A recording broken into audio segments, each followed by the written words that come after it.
Well, Kelly, thanks so much for joining me today on the Minimalist Moms podcast. Thank you so much for having me. I'm so excited to dive deeper into your new book. But before we get there, why don't you quickly introduce yourself? Just a brief overview of who you are for the listeners. Well, I'm Kelly. I'm a psychologist and a best-selling author. I have written 3 books, the latest being Choosing Me. And I just love to teach people, help people how to know, be, and choose themselves. That's my core business. I'm just in the business of authenticity. I think in this day and age, being at 2024, a lot of fakeness around us. People are just craving authenticity. But I think the hard thing about it is that it's sometimes hard to really know who you are because from a young age, we try to be as people want us to be. So I love to guide people on their path back to themselves, actually, and then really choose themselves. Because, I mean, for both moms, I think you fulfill so many different roles in life that it's sometimes really hard to come back to you. So Yeah. that's what I do. I just love to talk about it and I love to write about it and people love to read it, luckily. Yes, we were talking before we got on that you are a mom of two. And how old are they? 4 and 7, 2 girls. Okay. I'm about right there with you. I have a 4-year-old and just turned 7-year-old. So, and then a 9-year-old. You But know how it is, you know. yes. Well, I'm curious before we get into the book, a little bit more about your backstory. What prompted this choice of career path? When did you first start to pursue being a psychologist? Actually, psychology was always my interest. Mhm. From a young age, I was just really interested in why people do what they do. I can remember myself being maybe a 10-year-old, just sitting in family conversations and wondering. I was always the observer. I'm an introvert and I just loved like observing people. And that I would think to myself, why would she do what she does now? Or why did she take that step? And I was always thinking about this. So when I finished high school, it was a very logical choice for me to study psychology because I just wanted to know more about it. It was a personal interest. And I did make like a little detour because when I started at university, I was also scouted as a model. And I thought, well, that makes more money than me doing my rounds at the bar and terrace. I was working like multiple jobs and I was like, oh, let's try that. And actually, now it gave me the biggest insight in how important it is to really choose you and know what is for you and what's not for you. Because I think this was years of me doing what other people said, oh, this is awesome. What a dream job. What a life. And I was feeling miserable because I was just pursuing a career that wasn't for me and living up to dreams of someone else, or maybe even what people just see from the outside, what they think modeling is. And it just wasn't for me. And it Yeah. taught me a lot about self-esteem and staying true to you. And that's actually also when at some point I said, okay, this is not something I want to do any longer. So I'm just going to get back to school, finish my master's degree and become a psychologist. And what it also helped me do it because my detour in the modeling world and I did Miss Universe and everything, it made me more of a public figure. So loads of people came for my help when I said, okay, I now have a practice. I am actually a psychologist. I got so many really interesting and nice clients that related to being more in the public eye, but Mhm. really struggling with their mental health. And this was, of course, like 13 years ago. We didn't speak about mental health as we do now, and that we are all in therapy and healing traumas. Everyone was like, "Ah, I'm not saying anything. Everything is fine with me." So that was, that was a really nice way for me to get where I needed to be. I do always appreciate a therapist, a psychiatrist that has personal experience with something that I feel like I'm struggling with. So I love how that insight in the modeling industry allowed you to see maybe the toxicity. I'm hoping that it's slightly better, but I just think the comparison trap, the comparison struggles that people are facing you have personal insight into that. So, where you can guide people and direct people and create content like you're doing, write these books. So, I just think it makes for a more, I don't want to discredit anyone's ability to lead people and help people through things, but I do think there's an extra layer of, I have this personal experience I can share with you now. I think that's the thing that people saw in me. My clients, at least, they said, "Okay, I've spoken to psychologists, and for them, it's really easy to say, oh well, the opinions of others, just let it go, just focus on you." It's really hard to say, "Oh, just let it go, brush it off. Who cares? Your family loves you, your friends love you." I mean, we're all craving one way or another validation. And of course, it's something you can teach yourself to let go of more easily, but it's not easy. And I think I can totally relate how hard that is. And also just the idea of, I mean, you can have a beautiful life and you can have it all, but like mental health is something up in here. You don't see it. It's not like based on your circumstances. It's like so much more than that. And yeah, we can have great conversations about this because I can totally understand how it's so much more than that. Absolutely. So I'll be transparent with you. When I first read the title of your book, Choosing Me, there is a hesitation I have because I immediately think, okay, if I choose me, am I being selfish? What am I presenting to the outside world if I say, I'm going to choose me? And yet, I think that if we dig deeper into what you really mean by that, we find a sense of freedom to where we can be better for the world and show up better for our families, better for our friends. So I'll let you tell me why you chose to name your book Choosing Me. I think it's exactly the reason that you now say it is triggering because I noticed that if I would in therapy say to someone, it's time to choose you, you've chosen a lot of people in the last years, you've always been there for everyone, it's time to be there for yourself and process your emotions or just focus on what you need to do. It really gets people in like a more apprehensive, like, but if I do that, that's selfish. I cannot do that. I have this career, my boss, my kids, my husband, like whatever. And I think that's somewhat of a misconception we have about choosing yourself because I often ask people, okay, let's say you're a mom.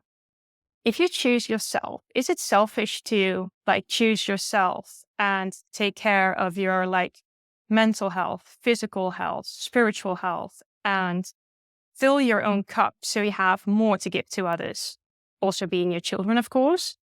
Or is it selfish to just always be there, cross your own boundaries, never fill your own cup, becoming more agitated, stressed, irritated, whatever, and reflecting that onto your kids? I think that is actually more selfish.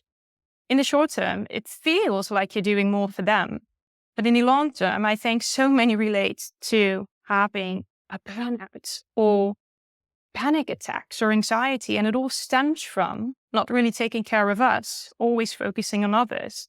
And I think if you take better care of yourself, you can take better care of others. And of course, some people will be disappointed because when you take good care of yourself, you're Mhm. going to see which people you don't want to really take care of. And it's only a few you really want to focus on. And that's, I think, is a good thing. I absolutely agree with that. And ever since becoming a mom, I have been incredibly intentional, or at least tried to be incredibly intentional about the relationships in my life. And it's not even that I've said this before on the show, but not that those people were important to me and significant to me, and I didn't still love them, but it just felt like there was so much surface level that I was offering to people and vice versa. And so I chose to opt out of those relationships and focus on the people that I was regularly interacting with. So again, some people might be like, oh, that was so selfish of you. But again, I think to say, I only have so much time in the day, I only have so much mental capacity, it's not going to be, my overflow is limited, I guess I should say. Definitely. And I think that also changes with every phase you go through in life. So if you're like in the heat of the moment, having young kids, you're building a career, you also want to work on your relationship. So want to do it all. It means Yeah. that we have to choose. We can do anything, but not everything. Definitely not at once. And I think, of course, again, like some people won't like it, but I think it's an incredibly brave choice and also just a wise choice to really say, okay, these relationships are important to me. These I want to strengthen. I never want to lose the relationship with myself. So that's what I need to invest time in. So that means for now, I won't be able to spend time with these people or do these things. And who says, maybe in a few years, you're like, okay, I'm back, but not for now. Yes, yeah. I think it's all about your approach and I mean, for me, I didn't necessarily have to have conversations with people. I think people just kind of get it that again, there's for me personally, there was no animosity. It was just simply I don't have enough time in the day to overextend myself. And where do I draw room for margin in my life?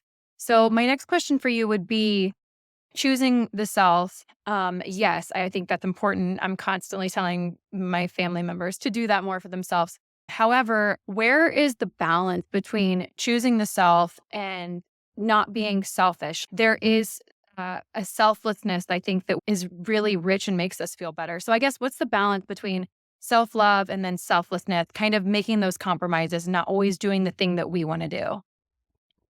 I think it's just important to not never forget that we need human connection. And it's also really great for our mental health to take care of others and have others around us and do things for them and being altruistic. And I think for me, it's always asking myself the question, if I do this, does this always come at my own expense? Or is it something I do? And yes, it does cost me energy, but it's something that also fills my cup.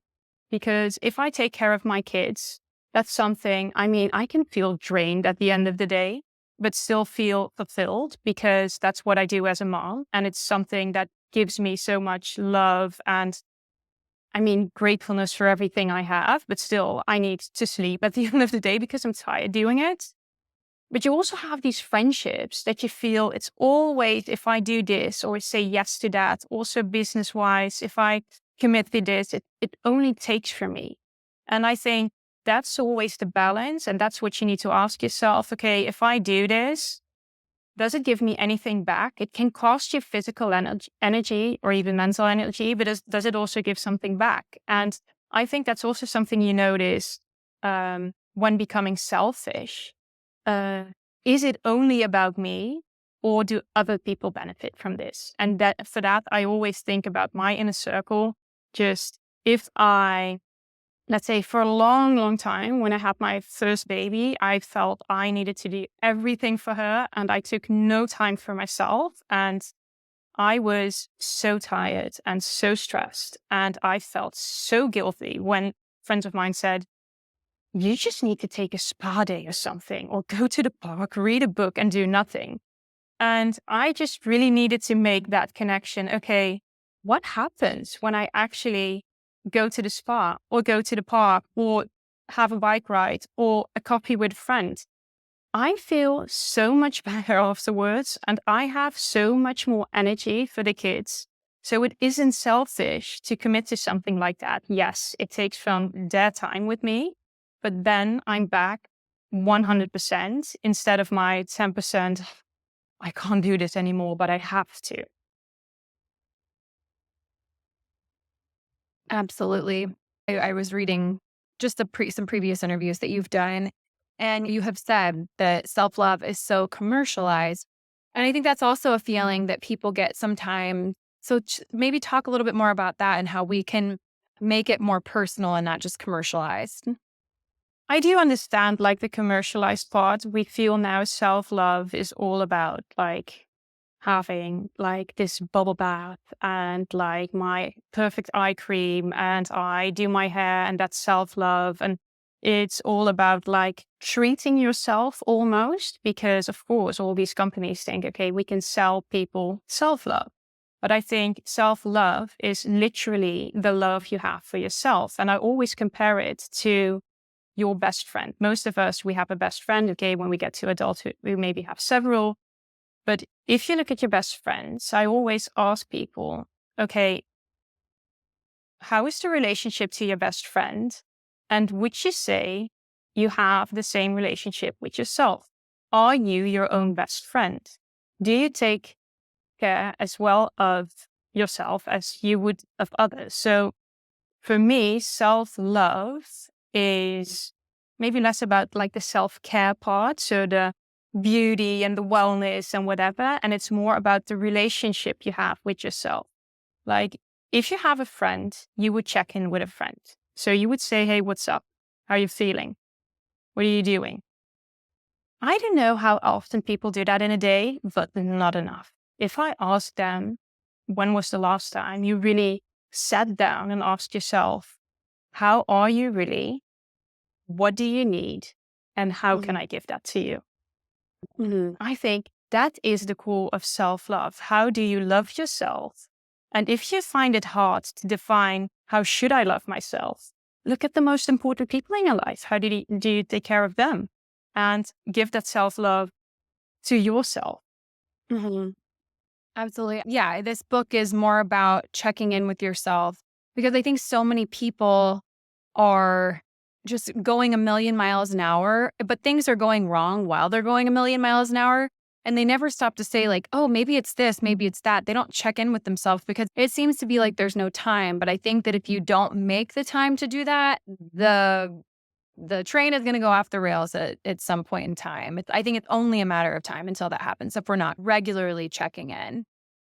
Definitely. And it doesn't take so much time. So that's also the commercialized part that you almost feel like, okay, if I want to check in with myself, I need to go on this 2 week detox to Ibiza, a retreat, and I have to do yoga and meditation and mindfulness and reading and whatever. It isn't necessary. It's just those 2 minutes in the morning when you wake up, not getting your phone, not starting to doom scroll, but just checking in and just saying, okay, what am I grateful for today? How am I feeling? How did I wake up? How can I help myself today? And also at the end of the day, just having that 2 minute check in, asking yourself some questions, it helps you so much because, as you say, we're just so busy. We have all these different roles. I mean, we're just overcommitted to everything. And we need these little check in moments because if you do that, it's really easy to adjust. If I ask myself at the end of the day, like, how did I do? What went wrong? How can I help myself tomorrow? I can start like the next day with a different energy and a different focus. But if I just continue on, that's what people do. They just take energy from themselves and just go, go, go, go. And then at some point, they're just done. And you can't get out of your bed anymore. That's like actually this burnout epidemic, I think. It's just way too much multitasking. And multitasking is overrated. We should monotask more. Monotask more and just ask ourselves, what do I need? And give it to ourselves. Well, I just a couple more questions for you before we wrap things up. I'm wanting to know what practicals look like if you have a client that you're sitting with and working through things. I think so often, again, if we're talking about someone that's on that train that's going 100 miles per hour, that they, again, when they step off to say, like, I'm gonna notice, I'm gonna take a pause here, I'm gonna notice. I guess where do you encourage them to start? They might not have any idea. What are some of the initial questions you're asking them to start to gain that insight into what might need addressed? I think the best thing to know is you don't need any answers. People always say, but I don't know how. We don't need any answers. We just need to start asking the right questions. Because mostly we don't ask ourselves any questions, as I just like explained. We just go, go, go, go. And I think for me, the most profound question in the first session would always be, what do you really want? And sometimes when I just ask that question, people are like, I don't know what I want, or I want that house, or they're just really quick to answer. I'm like, okay, just let it sink in for a bit and ask yourself. And you can do this at home, like 3 times over. What do I really want? And I think the beauty of our inner voice is oftentimes we haven't listened to it for a long time because we're just focused on the outside world, what social media is saying, what the news is saying, what our parents are saying, family, friends, whatever. But once you start to check in with your own inner voice again, you will have the best answers. So if you ask yourself something like this 3 times over, probably you will already give the answer yourself. Like, what I really want is slow down. Could be this. Or what I really want is just change it all, make a move. What I really want is I'm just really unhappy in my career and I really want to change it. So just asking yourself the question and giving some space for your inner voice to answer instead of the answer that you always give or like your first automatic response, but just going from like your automatic pilot to your authentic pilot. Who am I really? You will have the best answer. So I would say if you're feeling awe or you're feeling good and you just want to check in with yourself, just start with the question, what do I really want? And sometimes if people feel good, the answer will be, I'm actually really happy with where I'm at. I just need to appreciate it more, enjoy it more, spend more time actually enjoying the life I build, because that's also something that really happens a lot. Like, mental health is like just really in a bad place, not because our circumstances are bad, but because we just don't find the time to enjoy it. We're always on automatic pilot instead of all authentic pilot. So I would say start there. Start with asking yourself the right questions, and the answers will follow if you start asking yourself instead of your friends or family or whoever. I think the scary thing about that is that you said, maybe I don't feel comfortable in the career that I'm in. Maybe I know that it's time to make a change. How long would you say? Because that's a big uprooting of what you've been doing. It could be a friendship that you've had for so long. It might be your relationship needs to look a lot different, and that seems daunting. So your inner voice, or when you're feeling something that could be completely life changing, how long would you sit with that before making a decision? And you would probably want to maybe start to speak to someone if something that big starts to come up when you're asking yourself these questions. Yeah, I think it's just also a really personal choice. If you want someone to guide you through it, of course, I'm like a big fan of it. It's what I do every day. But I do feel we can really be our own guru. We really feel I'm actually in the part that's also commercialized, like get a therapist. But we underestimate our own power to heal ourselves, to know what is best for us. I think the best therapists are not the ones that give you all the answers and say, just do this. They ask you the right questions so you can do what authentically feels good to you. So yes, with big life changes, many would like reside to a coach or a therapist, but it could also be a best friend. And I also see a lot of people that just journal their way through it. Like they would get a pen and paper. I would tell people, okay, if there's a lot on your mind or big decisions, just write everything down. What emotions do you feel? What comes up? What are you scared of? What are the opportunities? If you would say it's like an obstacle, what is the opportunity? What can you gain from this? What if it all works out? So just write your way through it. And the thing that it does firstly is just it takes it all out of your head onto paper. It will make you sleep a lot better because we get so much stuck in our heads that it's just overflowing. So write it down and just see and sit on it for a bit, because emotions come and go. And emotions are a great indicator of maybe wanting change or wanting something else. But in the heat of the moment is not the best way to react. So I also tell people to read my books. They're like, people call it life changers. And I even said it as a disclaimer in the beginning. Okay, now don't start reading this book, grab your man and say, okay, we need to get a divorce, because some point, sometimes you feel like, ooh, a lot is coming up. Sleep on it, journal on it, write on it, and then see what's left. Because I think it's not about like the ultimate goal. So mostly if we then want to change something, we just see the top of that Mount Everest. It's about just seeing the first step to take. So if you say, ooh, maybe my career, I want something totally different. It's not like the next step wouldn't be, I'm just now going to tell them I'm not coming back tomorrow.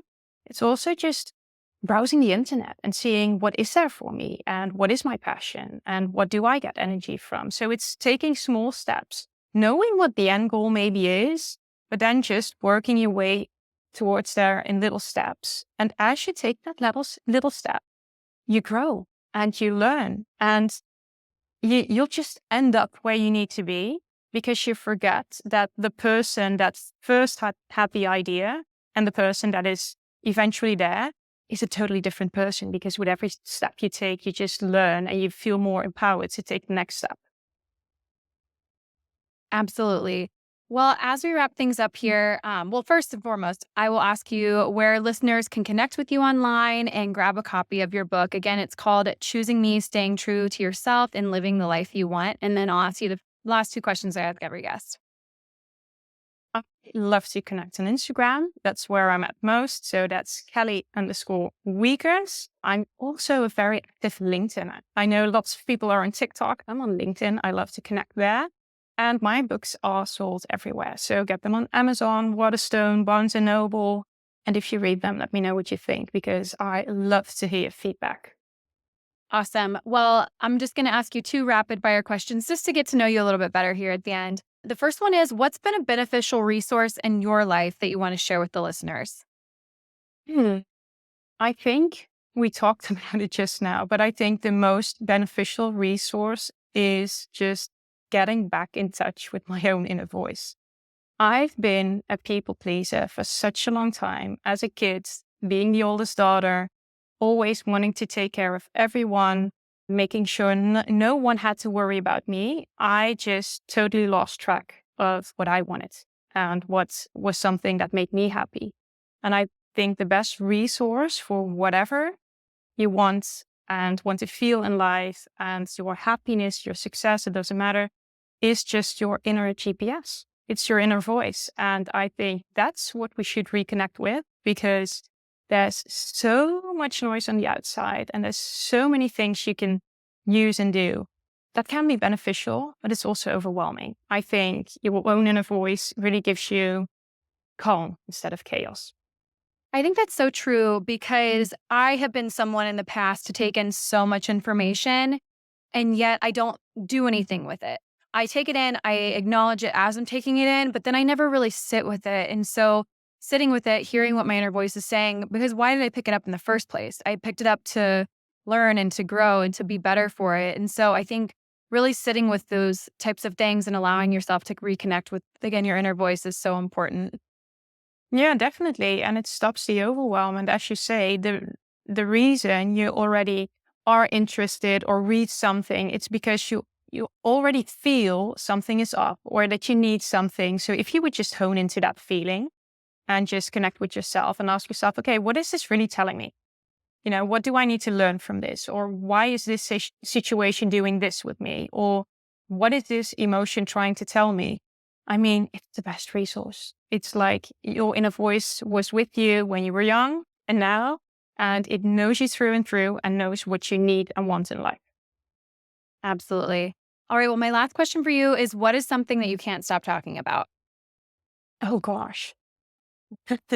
Well, I'm an introvert. You can literally talk with me about anything, because I just hate being in like big social settings with a lot of people. But if I sit down with someone, you can talk about quantum mechanics, psychology, the latest juice, TV.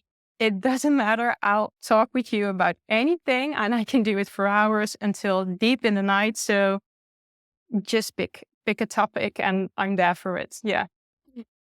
That's funny. How did you compartmentalize that when you were participating in, I guess, modeling? I don't know how many people would be on set. You said you were a part of Miss Universe. So what was that like for you? Just balancing that part of your personality with having to have an outward, probably extrovertedness.